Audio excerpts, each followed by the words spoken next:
Bienvenidos, bienvenidas a otra edición de este programa de Personas Renales, Personas Reales, donde hablamos del lado humano de la enfermedad renal. Y en esta ocasión vamos a hablar del acceso vascular, nuestra línea de vida en la enfermedad renal, como bien sabéis, tan importante para nosotros.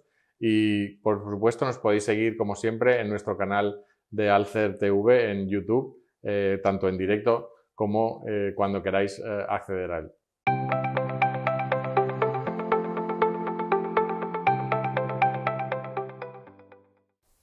Y en esta ocasión que vamos a hablar del acceso vascular, tenemos el honor de contar con nosotros con el doctor Ramón Roca Tey, que es el presidente del GEMAP, del Grupo Español Multidisciplinar del Acceso Vascular en España, amigo y compañero. Y muchas gracias, Ramón, por estar hoy aquí con nosotros. Gracias por invitarme, Daniel. Nada, y vamos a hacer un poco un repaso de lo que es el acceso vascular en España, qué situación tenemos, cómo se puede mejorar. Luego, por supuesto, de las herramientas educativas y de qué propuestas tenemos en el GEMAP, que estamos juntos trabajando en ello para mejorar el acceso vascular, ¿no? Y que se hagan más fístulas, haya menos catéteres y que en realidad se prolongue más la vida, se evite la trombosis, ¿no? Entonces, cuéntanos, ¿cómo empezaste tú en el acceso vascular y cómo llegaste ahora a ser el presidente del GEMAP?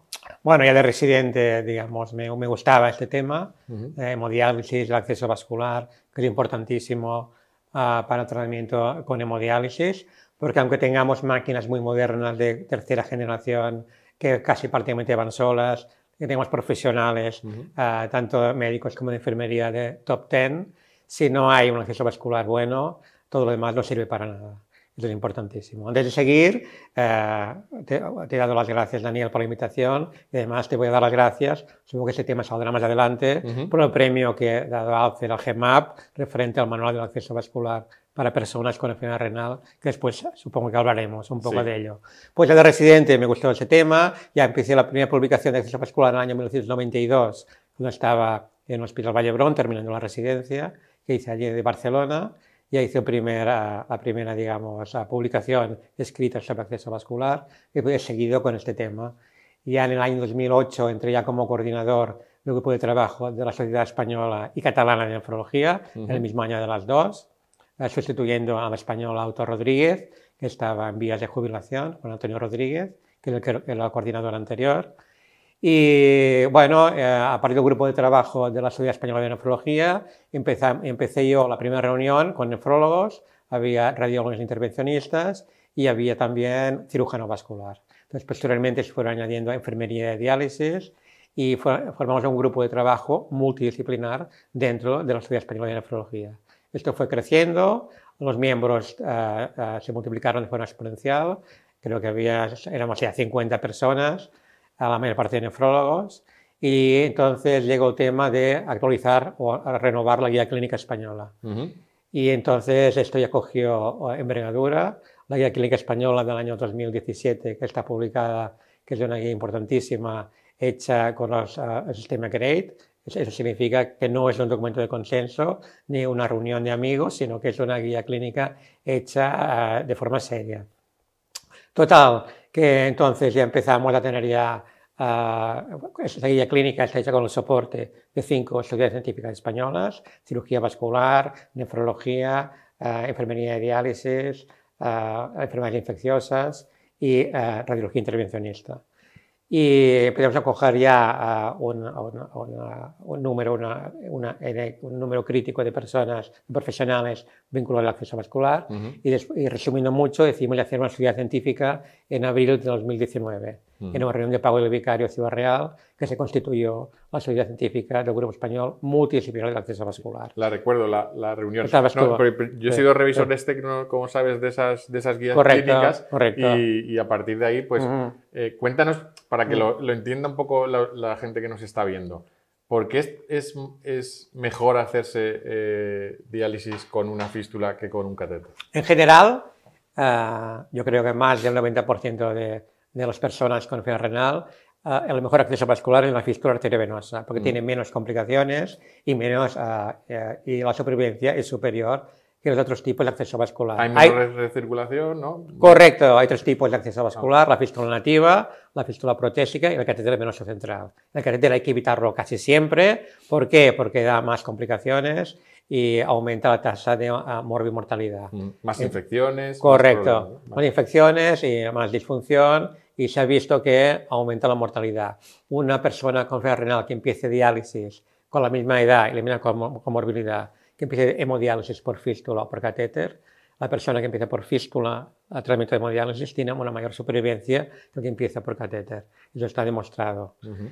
Esto es importantísimo. Porque, es importantísimo, claro, sí. Los pacientes muchas veces dicen, no, pues prefiero el catéter porque claro. no me hacen daño con las agujas y es más fácil quitarme que conectarme y desconectarme, ¿no? Pero a corto plazo es malo porque aumenta la tasa de infección, de disfunción.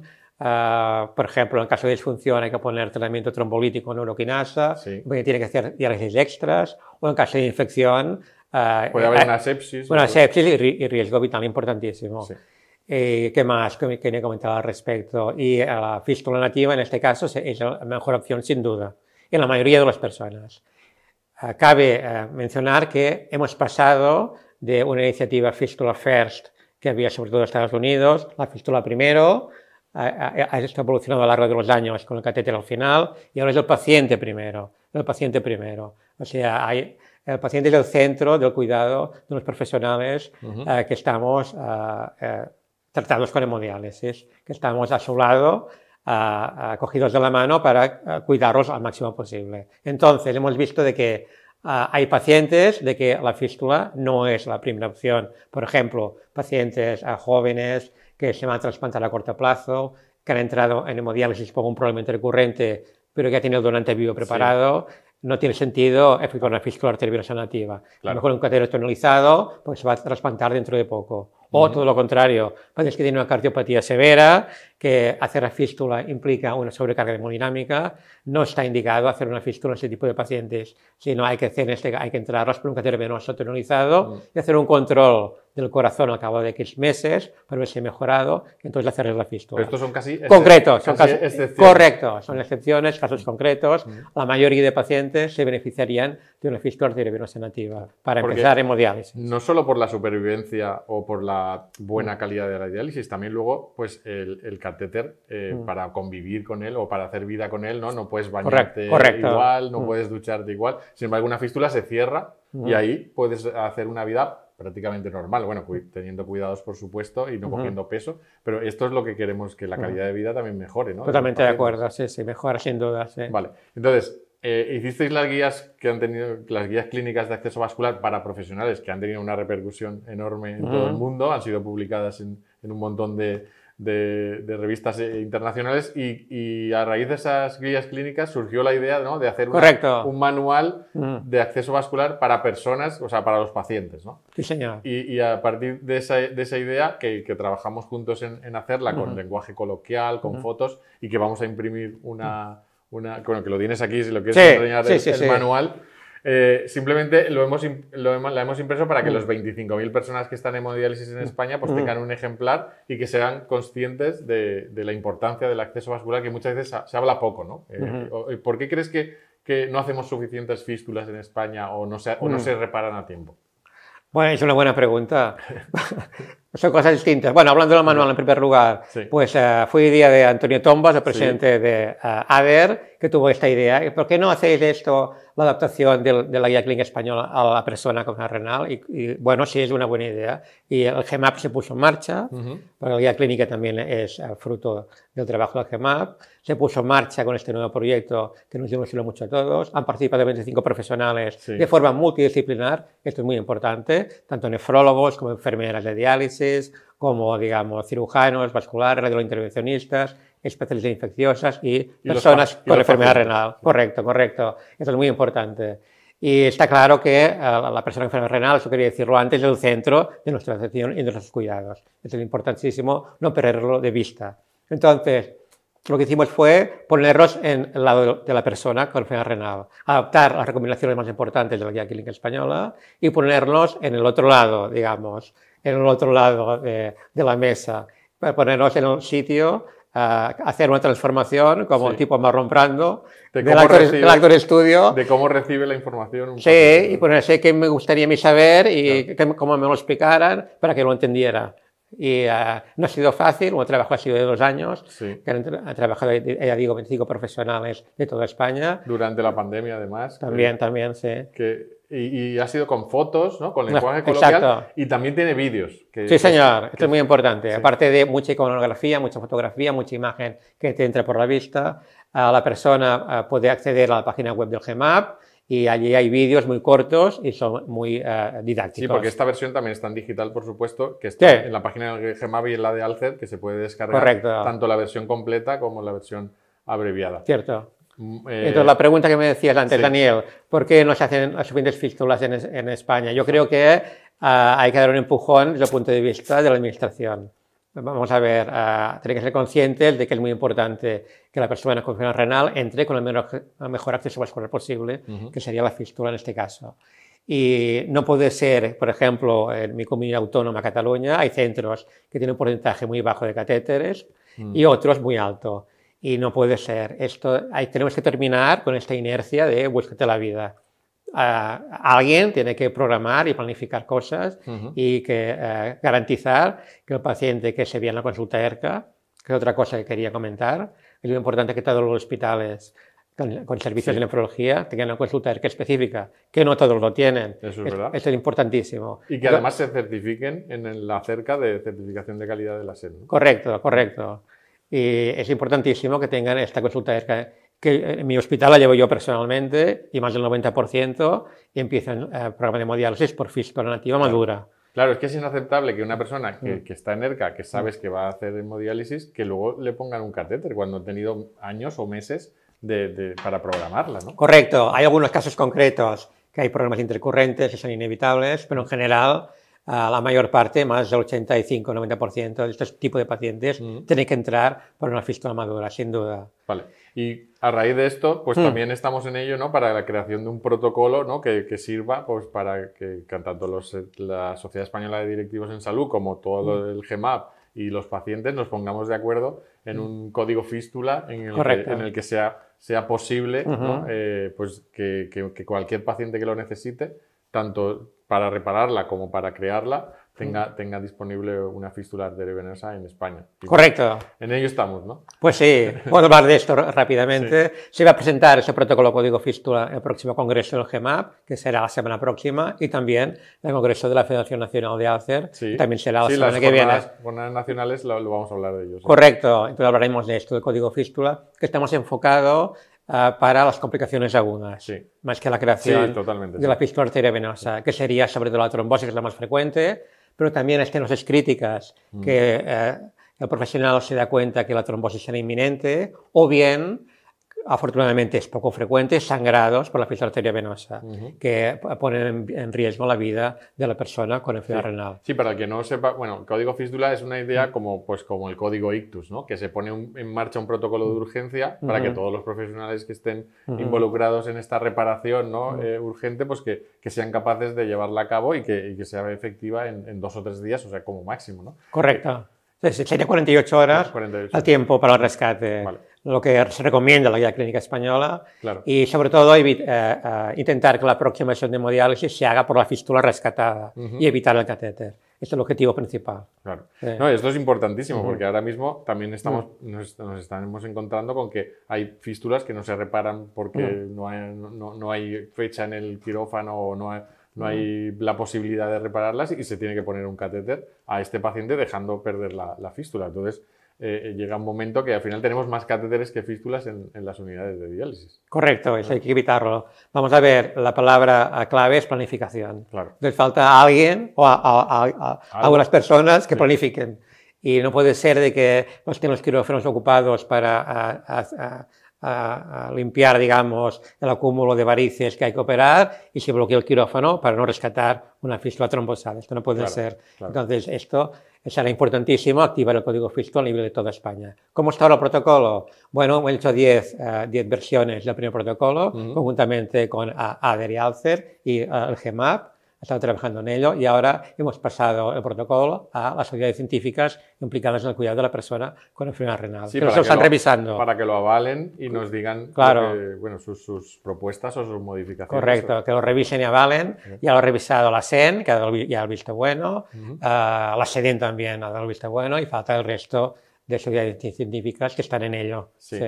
Que es el siguiente paso. Claro, por supuesto. No, se me ha olvidado decir que en el manual de acceso para personas con enfermedad renal que hemos creado también se ha traducido al inglés. Correcto. Porque la verdad que ha tenido bastante éxito, ¿no?, en las organizaciones de pacientes y no queríamos que solo se quedara en España, que pudiera ser accesible pues, en Europa para cualquier organización de pacientes que sepan la importancia del acceso vascular. Y también está disponible, por supuesto, en la página de la European Kidney Patients Federation, está tanto la versión abreviada como la extendida. Y de verdad, muchísimas gracias por el trabajo que hacéis en el GEMAP, que sé que no es fácil muchas veces tantas sociedades científicas, ¿no?, ponerse de acuerdo y ese es el éxito de trabajar multi e interdisciplinar, ¿no? De poner a tanta gente de acuerdo que aboga por lo mismo, ¿no?, que por la fístula y porque realmente es el mejor tratamiento posible, la mejor manera de tratar a los pacientes en diálisis.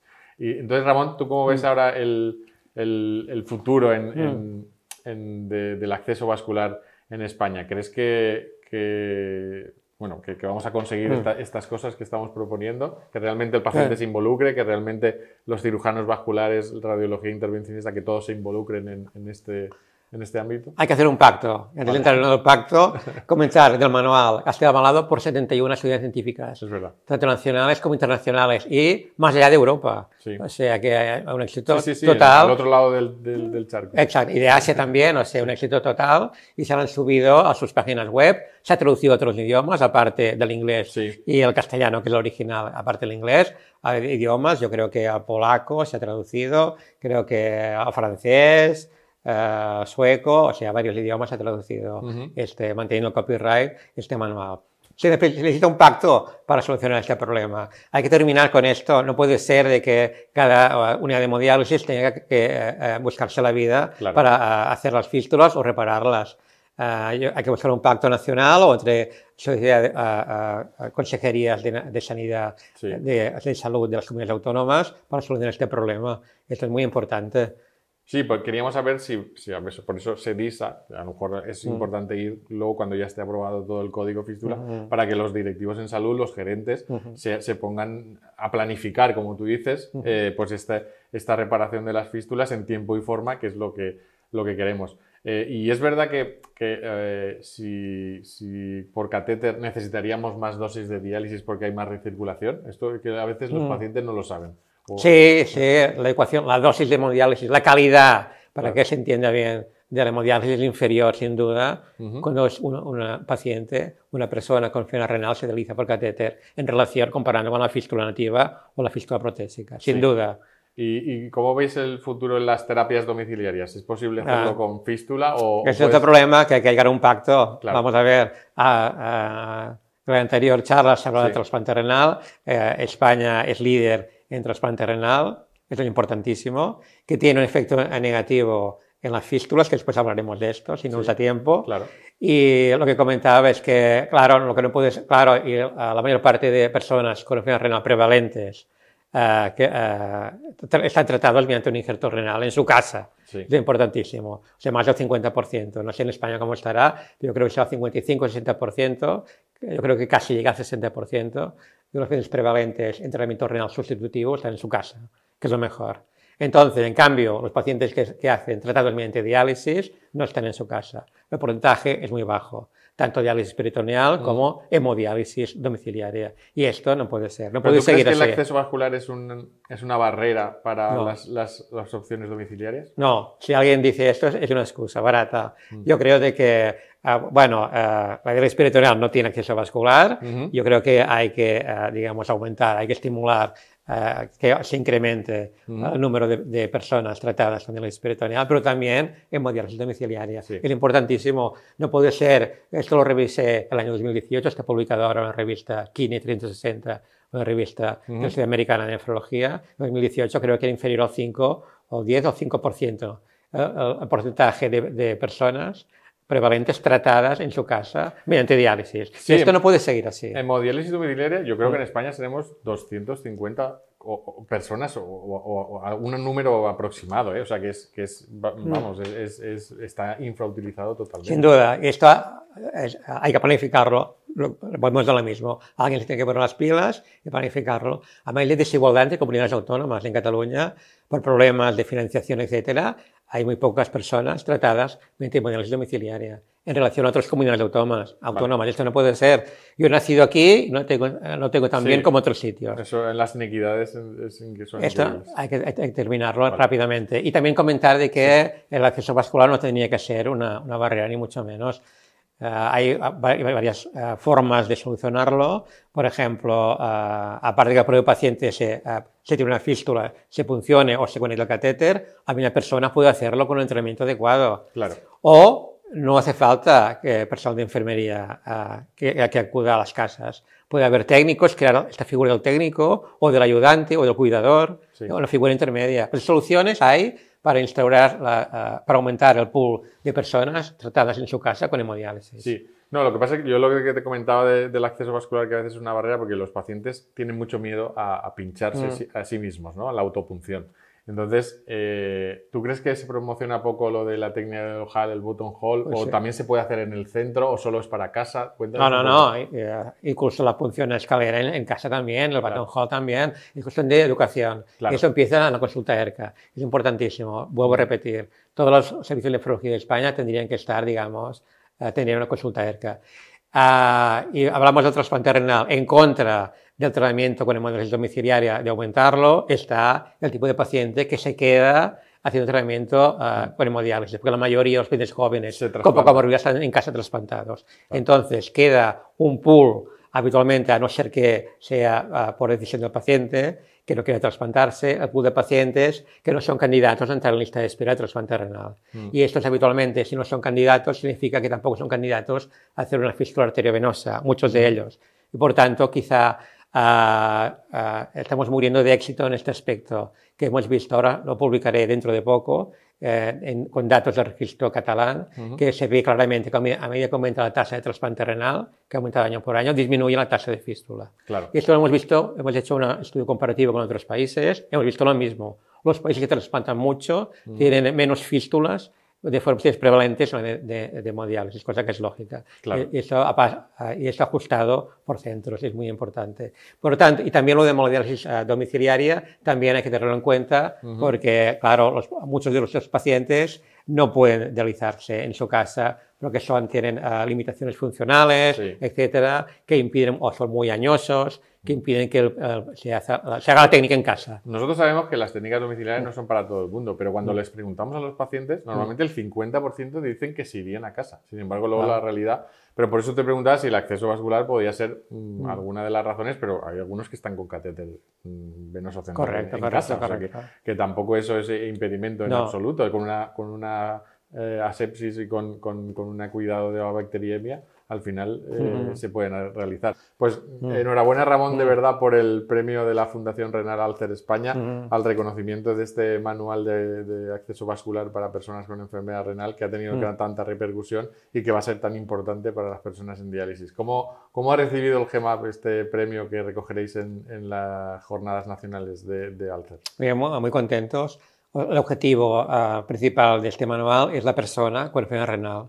Y que mejor que las mismas personas te premien, reconozcan el trabajo efectuado. O sea, ¿qué más se puede pedir? Sí, no, la verdad que va a tener seguro mucha repercusión en el sentido de que le demos la importancia que tiene, ¿no?, en España al acceso vascular de una vez, y que realmente entre todos seamos capaces de que se hagan más fístulas, se reparen a tiempo y realmente las personas tengan una calidad de vida y una calidad buena de hemodiálisis, que como bien decías, no solo es las máquinas, los biosensores y la tecnología, también está en la línea de vida que es el acceso vascular. Correcto, totalmente de acuerdo. Pues muchísimas gracias de verdad, Ramón, por venir y estar aquí con nosotros y sobre todo compartir la importancia del acceso vascular en España. Y a todos vosotros, pues emplazaros a que nos sigáis en nuestro canal de YouTube, en Alcer TV, y por supuesto tenéis toda la información de nuestras jornadas nacionales en nuestro canal de YouTube, donde podréis ver cualquier mesa o cualquier vídeo en el que hablamos de los avances y las novedades de enfermedad renal.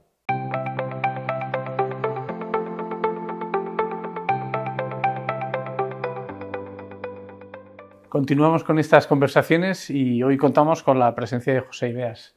José, buenas. ¿Cómo estás? Un placer estar aquí con vosotros. Desde luego, este tipo de iniciativas, como siempre, es para felicitaros una y otra vez y, bueno, a vuestra disposición.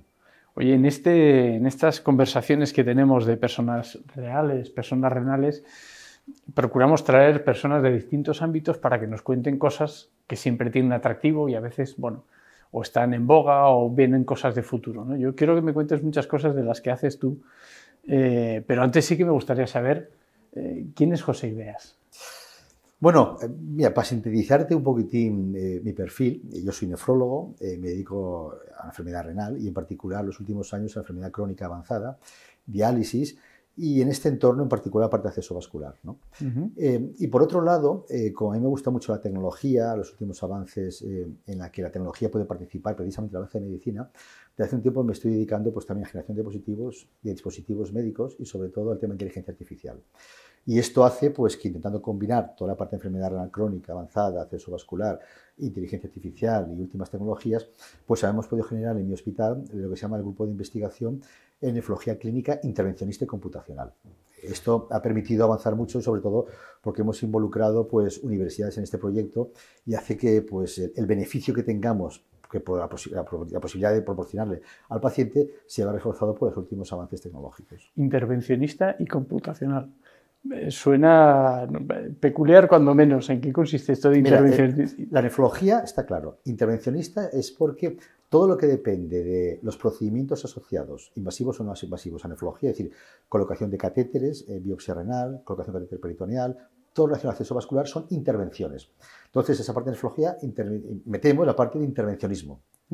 Y luego la parte computacional, todas las últimas tecnologías. Y de ese modo intentamos con una frase explicar a qué nos dedicamos. De hecho, los grupos habitualmente intentan transmitir pues, un mensaje precisamente a la comunidad científica y a la comunidad clínica o que hace asistencia, y en este caso pues, para que sea incluso capaz de percibirlo pues, asociaciones de pacientes o el usuario final, que es el paciente, ¿no? Claro, qué interesante, porque estás hablando de una parte que para nosotros es muy importante, que es todo el tema del acceso vascular. Y ahí entiendo que estás muy metido en el grupo de acceso vascular, que ya tuvimos a Jordi Roca, ya estuvimos conversando con él. Concrétanos o haznos un pequeño resumen por aquello de retomar, porque luego vamos a enfocarlo eso y hablando a la parte de computación y de innovación tecnológica que hablabas, ¿no? Pero por empezar por una parte sencilla y que luego podamos tirar del hilo, si te parece, ¿qué es exactamente esto del acceso vascular, esto del grupo de acceso vascular? ¿Qué relevancia tiene?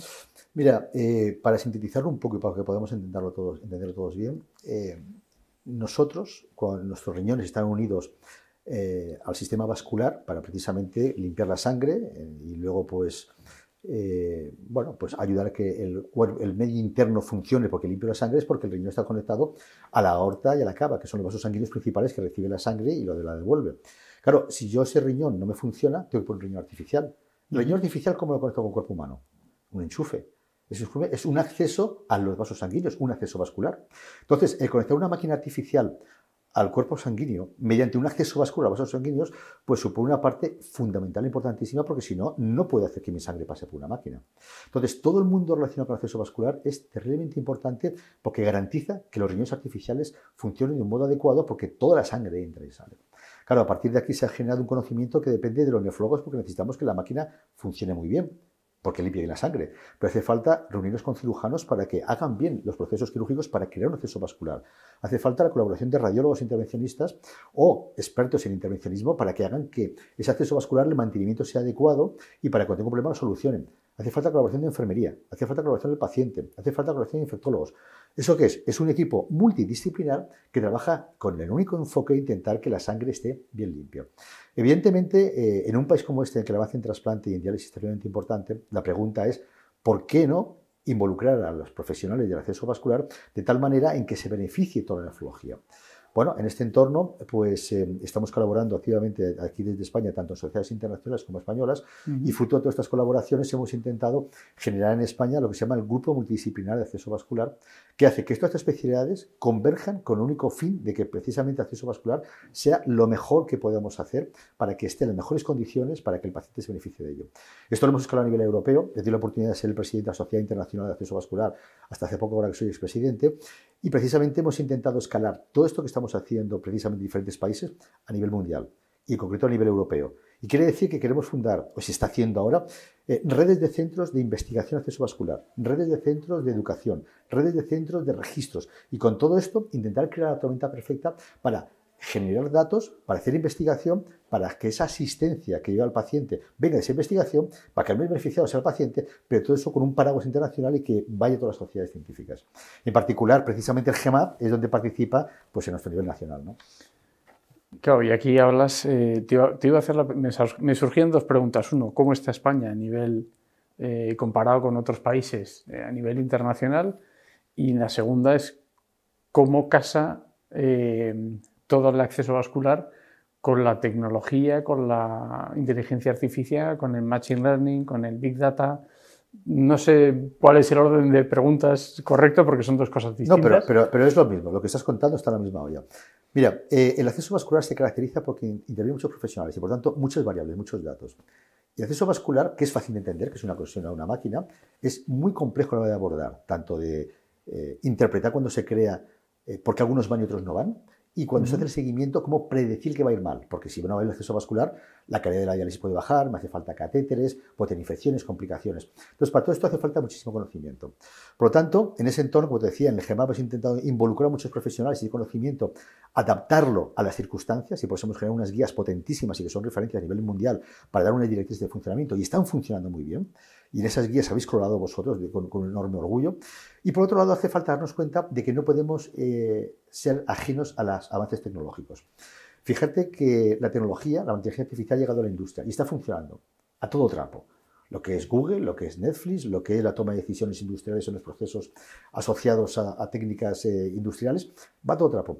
Y precisamente donde hay más datos que es en medicina, está llegando muy lentamente. ¿Por qué? Porque el conocimiento técnico asociado a la medicina requiere un proceso científico, es decir, validaciones constantes, entender cómo funciona, etcétera, etcétera. Y eso significa una reeducación importante. Entonces, mientras ese proceso llega lentamente, las necesidades son muy importantes. Y en ese contexto, el acceso vascular que está en medio requiere que esas necesidades se adapten rápidamente a la tecnología. Entonces, ¿qué está pasando ahora? Que nos damos cuenta que el conocimiento de acceso vascular hace falta que impregne a todos los profesionales. El conocimiento de acceso vascular hace falta que el paciente esté muy involucrado y vosotros estéis involucrados.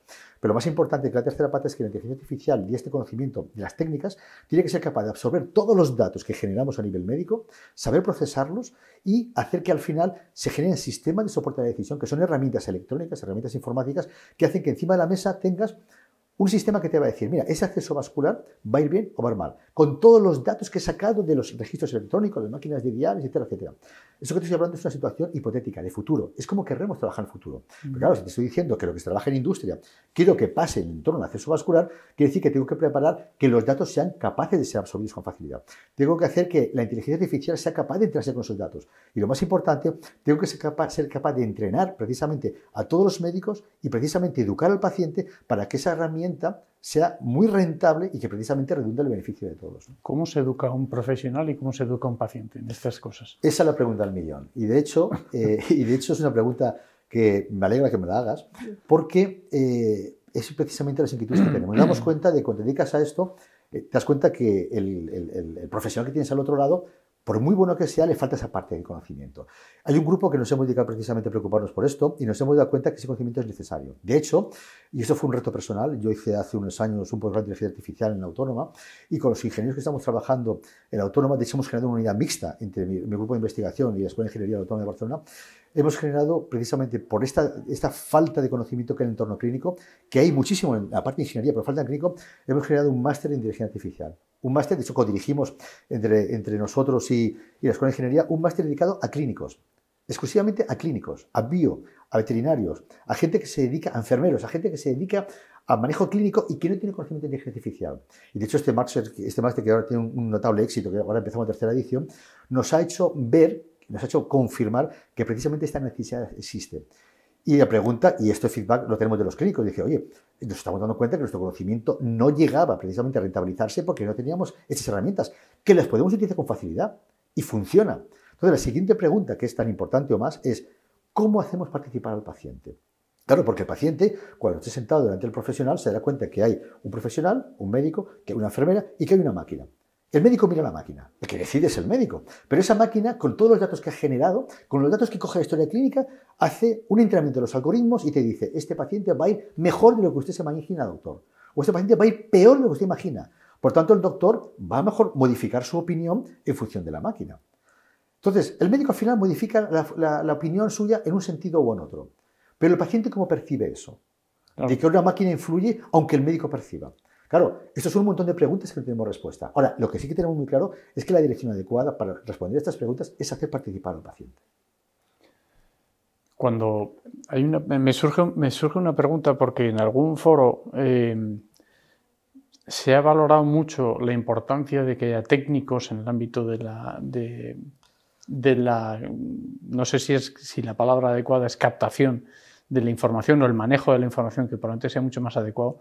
Y como decías, hasta ahora lo utilizan ingenieros que pueden tener una formación tecnológica muy grande, pero que su capacidad de poder adaptarla al ámbito de la medicina es escasa porque no conocen de medicina. Realmente esto es clave para mí, desde fuera, desde la visión del paciente. Considero que es clave que un médico sepa inteligencia artificial, sí, pero de Big Data, de todo lo que son procesos tecnológicos, porque conoce todas las dimensiones que pueden afectar al paciente, a la persona, a la enfermedad, al proceso, al tratamiento, mientras que una persona que únicamente conoce la mecánica digital o la mecánica funcional de una máquina, me parece que puede aportar muchísimo menos. Sí. Con lo cual entiendo que el máster está abocado a un éxito abrumador, entiendo, ¿no? Pero por otra parte, viendo que esto es una necesidad importante y que está bien resuelta, se puede plantear al paciente, no voy a decir meterla en un máster, porque bastante a veces tenemos con nuestra propia enfermedad y aprender lo que supone para nosotros, pero sí que algún tipo de formación en ese sentido de qué es inteligencia artificial, cuáles son los procesos, cómo funciona un sistema de inteligencia artificial, podría ayudar a que la persona participe de una manera más proactiva, no sé si es la palabra. Sí, lo que estás diciendo tú es precisamente cerrar el círculo. Esto es un tema muy importante porque, fíjate, cuando generamos nosotros el máster de inteligencia artificial para formar a clínicos, nos damos cuenta que en ingeniería hay una cosa que se llama intentar encontrar el profesional ideal, que es el que sepa de ingeniería, el que sepa de datos, el que sepa de hardware, el que sepa de medicina. ¿Eso cómo se llama? De medicina, o que sepa de farmacia, o que sepa de veterinaria. ¿Cómo se llama al técnico que sabe de la parte del objetivo del estudio? Unicornio. ¿Sabes por qué? Porque no existe. Entonces, por eso vienen derivados los equipos multidisciplinares. Y el claro ejemplo de este precisamente es el que están, en este caso, médicos, ingenieros, gente de hardware, gente de estadística, etcétera, etcétera. Pero claro, si cada uno no sabe un poco de lo del otro, esa ausencia de puentes hace que el sistema no funcione. Por eso, ingenieros que empiezan a saber de medicina empieza a haber. Ingenieros que tengan datos de clínicos, los data science empieza a existir, pero no hay muy pocos clínicos que sepan lo suficiente de ingeniería o de datos para poder conectarse. Y ese es el problema de la falta de rentabilización de la medicina desde el punto de vista de inteligencia artificial. Entonces, precisamente con los programas docentes que intentamos hacer de algunos sitios, intentamos cubrir ese hueco que falta. ¿Vale? Cubrimos ese hueco y empezamos a darnos cuenta de que, vale, ya empiezo a entenderme con ingenieros. Pero luego, al final, el usuario final es el paciente. Es la persona que tiene una enfermedad, que tiene algún problema. Entonces, claro, si al final no tenemos ese feedback, el sistema no va a funcionar. De hecho, ahora tenemos la experiencia que estamos participando en la preparación de un proyecto europeo y nos damos cuenta que tan importante como universidades, centros tecnológicos, gente que se dedique a la patología clínica y centros que se dediquen a utilizar, a hablar de la ética, la regulatoria, etcétera, etcétera, por mucho que tengamos todo esto, si no tienes el feedback del usuario final, el sistema no va a funcionar. ¿Y por qué no va a funcionar? Primero porque el usuario final tiene que saber que está decidiendo un médico con un sistema de soporte a la decisión, con unos datos que están entrándose automáticamente con un sistema de inteligencia artificial que hace que año a año, día a día o mes a mes, las opiniones vayan cambiando porque el sistema está aprendiendo constantemente con datos que superan en muchos ceros, en millones, lo que un médico va a aprender en toda su vida. Y eso quiere decir que va a tener la oportunidad de que eso se beneficie mucho. pero la decisión del médico va a estar muy influenciada por la máquina en gran parte, aunque decida el médico. Dos, que cuando el médico al paciente le va a decir pues, lo que le va a pasar, pues desde el punto de vista de evolución de la enfermedad o respuesta a un tratamiento, el paciente tiene que sentirse seguro de que la confianza que el médico le genera pues está bien, porque si no va a cambiar de médico. Y tres, y más tan importante o más, es que cuando un paciente tiene una enfermedad, tan importante o más que la enfermedad, cómo le afecta, es cómo siente que le afecta la enfermedad. Porque hay pacientes con enfermedades terribles que lo llevan relativamente bien, o pacientes con enfermedades leves que lo llevan terriblemente mal. Si a esa parte subjetiva de la sensación de cómo se ve la enfermedad añadimos una parte desconocida del manejo como la inteligencia artificial, esa subjetividad puede aumentar. Por lo tanto, yendo al final de la pregunta, es como no educa al paciente en qué papel juega la inteligencia artificial en todo este rol, al final puede generarme una confusión en la que el médico, si tiene que ganarse la confianza del paciente, y ahí tengo alrededor variables que no controlo, como la subjetividad, como la ansiedad o la inteligencia artificial, pues al final ese feedback puede tener una serie de variables que me hagas difícil de interpretar el éxito que teniendo con esta nueva tecnología, ¿no? Claro, con lo cual, eficacia, seguridad y percepción. Sí. Sería un poco el resumen de las tres variables que pones encima de la mesa. Y con respecto a la eficacia y la seguridad, yo creo que es algo que todos los pacientes necesitamos, que es algo crítico. Pero en cuanto a las percepciones, claro, ¿puede modificar en algo la percepción del paciente en el resultado o en el pronóstico? Me explico. El paciente puede tener una situación de ansiedad, puede tener una situación de depresión, o haber pasado una mala noche, o haber pasado una temporada muy mala, y al final dos pacientes en situaciones iguales, los resultados pueden ser distintos. Porque una cuestión es la variable química pura y dura, pero otra cosa es la percepción del paciente de cómo se encuentra él a sí mismo en cuanto a calidad de vida. Hay factores correctores en este sentido, porque claro, si aplicamos lo mismo, o sea, si hacemos un café para todos, cuando las personas cada una son individuales y viven la enfermedad de una manera distinta, probablemente el resultado no sea siempre el mismo y la aplicación del mismo resultado a algunos le puede sentar bien, pero a otros le puede sentar mal. ¿Cómo corregimos o qué planteamientos estáis haciendo para hacer esas correcciones a distintas personas? Mira, para esto no hay respuesta clara. Lo que está claro es que en medicina utilizamos criterios objetivos para medir pues, los resultados de un tratamiento o el pronóstico de la enfermedad. Y son los objetivos son los que se publican y son los que dicen que un fármaco va bien o va mal. Eso está claro.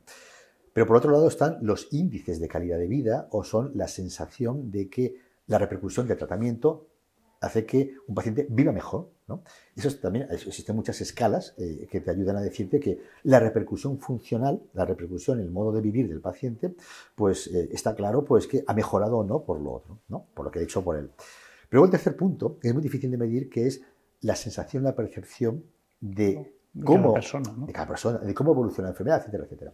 Entonces, lo que está claro ahí es que hoy en día somos capaces de medir muy bien los resultados científicos de la evolución de la enfermedad. Y está muy claro que podemos medir con bastante acierto la repercusión en la calidad de vida. Pero la sensación de cómo lo percibe el paciente, que es relativamente, tampoco es difícil de medir, pero es difícil de ver cómo influye en el resto de las variables. Entonces, en este aspecto, un tema muy importante es que por mucho que a lo mejor yo tenga una percepción de la enfermedad que no se corresponde con lo que tendría que tener, lo que es cierto es que donde no va a ser fácil medir es cómo esto puede afectar directa o indirectamente a la propia enfermedad. Porque si yo resulta que creo que no estoy bien, aunque pues van bien mis indicadores de enfermedad, mi calidad de vida va bien, pero creo que no estoy bien, al final, a la larga, lo que está claro es que a lo mejor me olvido tomar la medicación, a lo mejor resulta que me pierdo una visita del médico porque creo que no me va a ir. Resulta que a lo mejor no voy al grupo de terapia colectiva con otros compañeros, con otros pacientes para intentar autoayudarnos porque creo que esto no va a ser útil. Y al final, cuando uno está deprimido, igual que deja de comer, pues cuando uno está automotivado por la sensación de que el feedback es positivo, al final puede directo o indirectamente participar en esos indicadores científicos que dicen que va bien o va mal. Claro, hasta este trecho en el que la percepción del paciente se modifica y los indicadores científicos se modifican, cómo lo miro por el medio no es nada fácil. Está claro de que en estadística médica existe lo que llamamos análisis multivariantes, que lo que te permiten es meter todas las variables en el sistema y esas variables decirme cuáles son las más importantes y cuáles son las que no influyen. Pero las variables subjetivas, que están sujetas a cambio, a tantas subjetividades, etcétera, etcétera, pues lo que está claro es que modificar precisamente lo que un médico va a opinar por esto, pues va a ser relativamente difícil probablemente, ¿no? Por lo tanto, si en todo esto añado, como decíamos antes, el tema de inteligencia artificial, lo que es claro es que puede tener aportaciones que incluso me sorprendan. ¿Por qué? Porque las variables que meto yo en un sistema de inteligencia artificial son las que tengo yo en mi entorno. Pero lo más importante es que no meto las que yo utilizo para mi práctica médica. Utilizo todas las que incluso a lo mejor no hubiera utilizado, pero yo que las tengo ahí y que son los datos reales, los meto. En inteligencia artificial, para resumir un poco los datos que utilizamos, es lo que llamamos real world data. Los datos que tengo, todo. Si tú y yo estamos hablando aquí y quiero hablar a lo mejor pues de la imagen que te veo, probablemente a lo mejor estaría hablando pues contigo respecto a cómo es tu entonación, el aspecto físico que tienes, etcétera, etcétera. Pero si meto un sistema de inteligencia artificial para que vea cómo está tu estado de ánimo, probablemente lo que tendría que meter son la intensidad de las luces, el color de las paredes, la temperatura, porque todas estas variables que yo no se me ocurre pensar inicialmente, seguro que van a influir. Por eso en inteligencia artificial, ¿qué hago? Meto lo que estoy viendo de ti, pero todo lo que hay en este entorno que no estamos fijando es que a lo mejor puede que influya. Y me doy cuenta que a lo mejor en circunstancias con más o menos frío, o más o menos calor, o más o menos luz, tu comportamiento cambia. Bien, respecto a lo que estamos hablando antes de cómo la percepción de un paciente puede influir, si yo en inteligencia artificial meto las variables médicas, clínicas, el entorno social del paciente, psicológico, etcétera, etcétera, y meto esa percepción, probablemente esas variables sí que van a influir en el resultado final de lo que me diga el soporte del sistema de decisión. Por eso, probablemente la inteligencia artificial, uno de los futuros más importantes que tiene, es cómo abordar esos datos que desde el punto de vista habitual no sé cómo hacerlos, pero si lo meto en el sistema, seguro que contribuye de un modo claro a una decisión final. ¿Aquí hay algún tipo de participación del paciente que se pueda valorar, extrapolar, interpretar de alguna manera claro, y que pueda participar de una manera que al final aporte algún dato en este sentido? Mira, esto está claro y esto es una cuestión de feedback constante. El gran problema que hay muchas veces en medicina es que cuando se hacen estudios científicos se parte de la base de que las variables que tengo para cuantificar y para valorar son las asociadas a la enfermedad. Claro. No las asociadas al resultado de la enfermedad de la perspectiva del paciente que estamos hablando. Por eso, hoy en día, en todos los proyectos que se hacen a nivel global o a escala, digamos, de altos niveles de financiación, una cosa que es obligatoria es la participación del paciente. Es una cosa que ya lo exige la Comisión Europea. Y esto quiere decir de que el paciente, desde el momento uno, tiene que estar no solo participando incluso en los estudios, sino que incluso en la parte final, llegar a veces a intentar plantear que cuando yo tengo un resultado que va a salir de un estudio, de un proyecto, el momento en el que el paciente empiece a ser usuario de, en este caso, inteligencia artificial, el sistema de soporte de decisión, el momento que el paciente empieza a contactar con el sistema, aunque ya lo haya hecho en el diseño, tiene que empezar a dar feedback constantemente. Y ese feedback parte no solo de que como paciente diga pues, cómo se siente por la parte de la enfermedad, sino cómo siente que el sistema está participando en su capacidad de dar una respuesta a lo que me está pasando. Oiga, yo creo que me estoy bien porque la pastilla me sienta bien. Pero oiga, yo creo que la pastilla me sienta bien, pero tengo cierta desconfianza de este sistema que hemos montado usted de inteligencia artificial y por lo tanto, ya esa pastilla que creo que me sienta bien, no sé si me sienta bien. Entonces, claro, todos esos feedbacks que aparecen en todos los puntos hace que el paciente tiene que participar en todos los sitios. De hecho, una gran ventaja es que ahora precisamente hay la utilización de la telemedicina o de las apps. Si yo al paciente, y eso es un tema muy importante de futuro, le coloco biosensores, que esto con la diabetes ya pasa, con determinados chips, sensores para determinar, como los relojes, determinado tipo de constantes vitales o determinado tipo de moléculas que se pueden analizar, yo tengo en online lo que al paciente le está pasando. Pero si aparte en una app al paciente le digo, oye, lo que tú estás sintiendo en cada momento, pónmelo con una serie de checklists o escríbelo, y lo que escribas incluso lo puede analizar con inteligencia artificial, el feedback será total.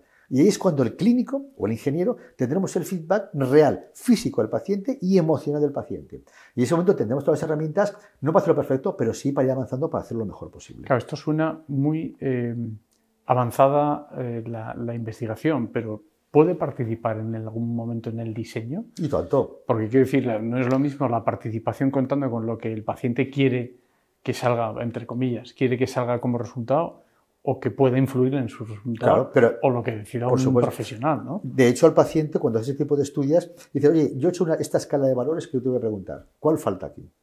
Claro. Y te meten 4 que 5 y dices, Dios mío. Pero o te puedes sacar alguna incluso, ¿no? Decir, oye, claro, está de sobra, que a mí no me interesa nada, ¿no? oye, no me lo preguntes porque te voy a decir siempre lo mismo, ¿no? Ya, esto, obvialo, ¿no? No tiene sentido. Y te faltan estas, luego, y de estas, no me pongas sí o no 4 respuestas. Déjame escribirlo. O abierta o... Claro. Bueno, a mí me parece que es algo fundamental, desde Pero luego. es básico. Es que si no sé lo que pasa. De hecho, en la práctica clínica, cuando yo estoy con los pacientes, lo que me doy cuenta que lo más rentable es el tiempo que le dedico a saber cómo está y la sensación que tiene de la evolución de una enfermedad, más que la prescripción médica. De hecho, es cuando el paciente se da cuenta de que genera una empatía con el médico que hace que sin darse cuenta se vaya a tomar la pastilla. Esa relación médico-paciente. Claro, es básico. Entonces, esto, si precisamente la inteligencia artificial yo lo evito porque creo que funciona la máquina, es cuando no me va a funcionar porque ese feedback es tan importante o más que el propio efecto de la medicación. Y mezclando lo que hablamos al principio de inteligencia artificial, acceso vascular, ¿cómo se mezcla y qué ventajas o qué cosas estáis viendo que puede mejorar o cómo beneficia al paciente o cómo explicarle a un paciente, pues yo qué sé, vamos a hacer dentro de tus accesos vasculares, la mejor alternativa para ti es esta porque la inteligencia artificial hace esto? ¿Cómo, no sé cómo formular la pregunta de si cómo explicárselo a un paciente, cómo un paciente lo puede entender mejor, cómo le beneficia? Mira, ¿qué es lo que estáis haciendo exactamente? No sé cómo plantearlo, no, creo que me entiendes. Está muy claro. Mira, ¿en qué medida la inteligencia artificial puede mejorar el acceso vascular y la calidad de vida del paciente asociada al acceso vascular, ¿no? Entonces, ese tipo de cosas no es fácil porque en la enfermedad renal pues todo se traduce en medicación, en modificación de estilo y calidad de vida, en unas cuestiones que van asociadas a lo que llamamos la medicina habitual basada en fármacos o en cambios de conducta desde el punto de vista bueno, pues de la esfera psicosocial, etcétera, etcétera. Pero cuando hablamos de acceso vascular hablamos de un entorno muy físico. Es una cosa que se pincha cada 2 días. Es una cosa cuando se estropea tengo que desatascarla. Es una cosa que hay que cooperarla. Es una cosa que va asociada a una serie de necesidades de prevención que ya no es solo interrogatorio del paciente, sino de que qué le está pasando aquí. Entonces aquí se juntan 3 esferas importantes. Una, que la primera que no hay que olvidar, es el paciente que tiene que autocuidarse el acceso vascular y tiene que participar. Igual que le decimos que tiene que tocárselo, pues tendrá que participar en los desarrollos tecnológicos. De hecho, ahora nosotros en particular estamos empezando a desarrollar una serie de sensores para que con esos sensores intentar, uno, saber cómo es el acceso vascular automáticamente, es decir, una especie de velocímetro, funciona bien o mal, o sea, poniéndolo encima ya está. 2, intentar predecir cuál va a ser el que va a ir mal, ¿no? De todas las opciones terapéuticas, ¿cuál es la que mejor? No, de predecir si el acceso vascular, oye, tranquilo que va a ir bien, o vigílalo que este va a ir mal dentro de un tiempo, ¿no? Vale. Hay que estar pendiente. Y luego otra, que puede ser igual de importante o más, es, oye, aquel acceso vascular que hagas lo que hagas, a lo mejor no va a ir bien, ¿no? Entonces, todo esto, que son las diferentes fases de inteligencia artificial, que lo que te hace es diagnosticar, lo que te hace es predecir, y lo que te hace es ver la respuesta a intervenciones, es lo que queremos meter aquí. Claro, si esto lo preparamos aquí y el paciente no participa con una complicidad de 100%, y tú te acercas unos sensores, unas maquinitas o una app y tal, el paciente va a decir, ¿qué me estás diciendo? Por tanto, ¿qué hay que hacer? Hay que hacerle cómplice y protagonista. ¿Por qué? Porque si el paciente no hace al final un cambio de postura diciéndote, oye, yo quiero eso ya aquí colocado, no vamos a ningún lado. Igual que yo con mis compañeros, ¿no? Un compañero me quiere intentar introducir una nueva tecnología y yo, esto no lo veo claro, no vamos a participar. Por tanto, esa generación de confianza con el paciente tiene que partir de la esfera médica, de los gestores, evidentemente, pero sobre todo de la complicidad multidisciplinar en que los nefrólogos, cirujanos, o sea, toda esta parroquia que tenemos de especialistas involucra al paciente. Y al final, por sentido común, igual que pasa con las guías de acceso vascular que habéis participado activamente, digáis, bueno, ¿qué queréis que hagamos? ¿No? O nosotros, ¿qué necesitas? Y en esa complicidad que sale cuando haces un equipo multidisciplinar, pues toda esta tecnología que estamos desarrollando y que no sabremos si funcionará o no, la única manera de saberlo es precisamente con esa complicidad del paciente, tanto científica o clínica, como subjetiva, ¿no? Oye, ¿tú no has pensado que a mí lo que me hace falta es esto? Oye, ¿para qué me pones a mí estos cacharros que resulta que no me dejan dormir? Yo lo que necesito es algo que no me entere, que vaya bien y que encima haga de que yo vaya al hospital antes porque creo que tengo un problema, pero vaya contento, no porque usted me lo dice, doctor. Esa complicidad perfecta, ¿qué requiere? Requiere la educación de los clínicos, la educación del paciente, pero sobre todo un automatismo en los centros sanitarios que haga que todos los clínicos, todos los hospitales entiendan que tenemos que trabajar con el mismo lenguaje, ¿no? Claro, por ir terminando, o por terminar y de una manera telegráfica, un éxito que, digamos, en este ámbito que podamos decir, mira, pues hay un éxito conseguido y un sueño o un reto que quedara pendiente, que esté medianamente cercano, para poder conseguir, o que sea importante conseguir, o que realmente merezca la pena conseguir y que sea un sueño vuestro. Mira, un reto que desde luego nos sentimos muy orgullosos de haber conseguido es en los equipos multidisciplinares, y esto es el grupo que tenemos nosotros que hemos luchado mucho por ello, y yo desde luego me siento satisfecho de haber colaborado en cimentar el GEMAP. El hecho de que ahora sea vicepresidente y que tenga pues un background importante desde el punto de vista de haber luchado por ello con la mano sociedades científicas y profesionales de hospitales, pues te hace ver que el éxito de trabajar en un equipo multidisciplinar y que no el protagonista no sea una sociedad, sino un montón de sociedades y en medio de la sociedad o el grupo de pacientes, ha demostrado que esto funciona, el equipo multidisciplinar. Entonces, en este contexto lo que me he dado cuenta que es que incorporar al mundo de la ingeniería es un salto cualitativo brutal. Entonces, el hecho de yo tener un equipo, donde ahora, aparte de tener un equipo de cirujanos, nefrólogos, radiólogos, etcétera, etcétera, estén ingenieros, y que todo lo que tú antes tenías que esperar que te llegara, poder trabajar desde el punto de vista de colaborar desde tu perspectiva dentro de tu hospital a generar avances científicos en producto de dispositivos de inteligencia artificial, es un salto cualitativo bestial. Y esto, que realmente funciona, y estamos empezando ahora, nos sentimos pioneros, el sueño, que es la respuesta a la segunda pregunta, es que igual que hemos conseguido que se creen programas de acceso vascular en toda España a raíz del GEMAP y la gente trabaje multidisciplinarmente, en el futuro esta incorporación de la ingeniería sea realidad. De hecho, aquí me gustaría apuntar de que desde la Sociedad Española de Nefrología, precisamente, dentro de los múltiples grupos de trabajo que hay uno que es el de precisamente de Big Data, Inteligencia Artificial, que estamos luchando precisamente porque, y esto es el gran apoyo que está haciendo la SON, la Sociedad Española de Nefrología, estamos luchando precisamente por intentar universalizar precisamente el tema de inteligencia artificial, Big Data, etcétera, etcétera, en todos los entornos sanitarios. No es fácil, pero evidentemente este es el reto, y esta es la respuesta a la primera pregunta, que tenemos por conseguir. Bueno, un sueño bonito. Un sueño precioso que esperemos que llegue. Muchísimas gracias. Yo creo que hasta aquí llega nuestra charla. Sí, sí. Un placer, doctor Ibeas, haber contado con esta información y con esta cantidad de datos, ya que hablamos de inteligencia artificial, que habrá que procesar, filtrar y un aprendizaje más. De verdad, muchísimas gracias. Un placer y, como te decía al principio, felicitaros por ese tipo de iniciativas en el que cualquier tipo de avance que aparezca en la medicina, no hay que olvidar nunca, y por eso estáis vosotros, de que precisamente el usuario final sobre el que hay que pivotar todas las decisiones que tomamos es precisamente la persona que tiene algún problema o una enfermedad, en este caso la renal.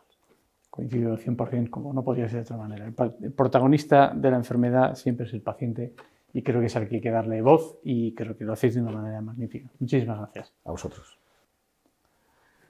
Bueno, pues hasta aquí llega la conversación de hoy.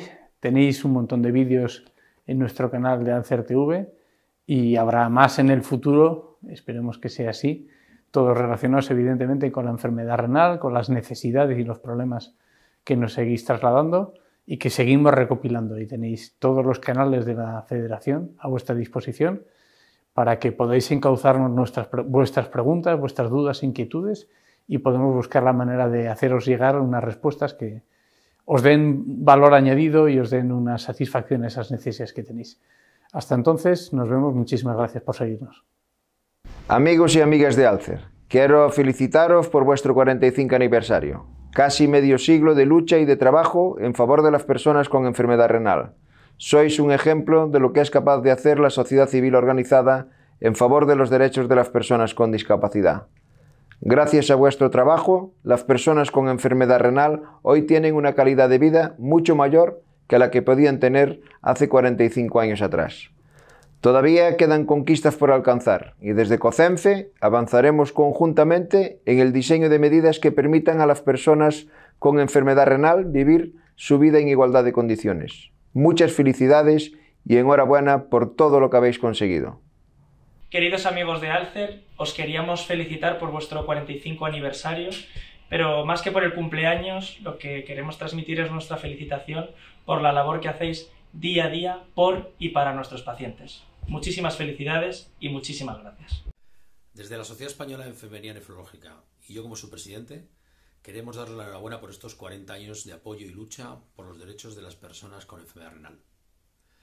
Gracias a este trabajo constante y mantenido en el tiempo, habéis conseguido los mejores tratamientos e igualitarios para todas las personas con esta patología, allá donde se encuentren.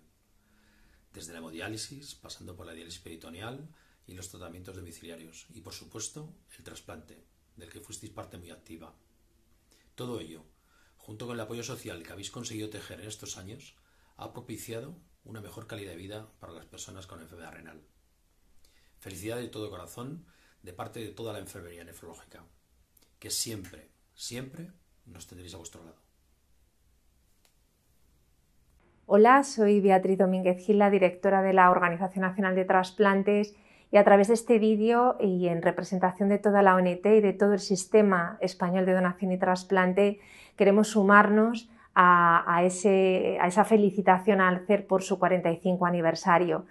La ONT y todo el sistema tiene mucho que agradecer a las asociaciones de pacientes y, por supuesto, a Alcer. Alcer tuvo mucho que ver con la redacción de la Ley de Trasplantes del año 79, aún vigente, de la que no se ha modificado ni una sola coma, lo que pone de manifiesto la calidad de una ley que fue fundamental para establecer los cimientos de nuestro programa. Alcer y las asociaciones de pacientes también tuvo mucho que ver con la creación de la ONT como agencia encargada de supervisar, coordinar y organizar la actividad de donación y trasplante en nuestro país. Alcer es una extraordinaria aliada de la ONT en la promoción de la donación y en llegar allí donde no llegan las administraciones, donde no llegan las autoridades sanitarias, para poner de manifiesto los problemas y las necesidades de aquellos pacientes a los que servimos. Por todo ello y por toda vuestra labor desde la ONT, gracias y felicitaciones por ese 45 aniversario. Hola, soy Antonio Charrúa, director general en Vifor Pharma España. En mi nombre y de todo el equipo de Vifor Pharma España, quiero felicitar a la Federación Nacional Alcer en el 45 aniversario de su nacimiento. La iniciativa Personas Renales, Personas Reales es una estupenda manera de celebrar este hito y reforzar que desde Vifor Pharma podéis contar con todo nuestro apoyo en todos los desafíos de futuro. Feliz 45 aniversario de la Federación Nacional Alcer. Como podéis ver, estamos de celebración por nuestro 45 aniversario en la Federación Nacional Alcer y queríamos expresaros nuestro agradecimiento a todos los participantes, a las entidades Alcer, por supuesto a los padres, a las madres, a todos los que han participado y a los espectadores que nos seguís en Alcer TV en YouTube, y nuestro más sincero agradecimiento a todas las entidades Alcer y una mención especial a nuestro patrocinador Vifor Pharma, que gracias a él ha podido hacerse realidad Personas Renales, Personas Reales.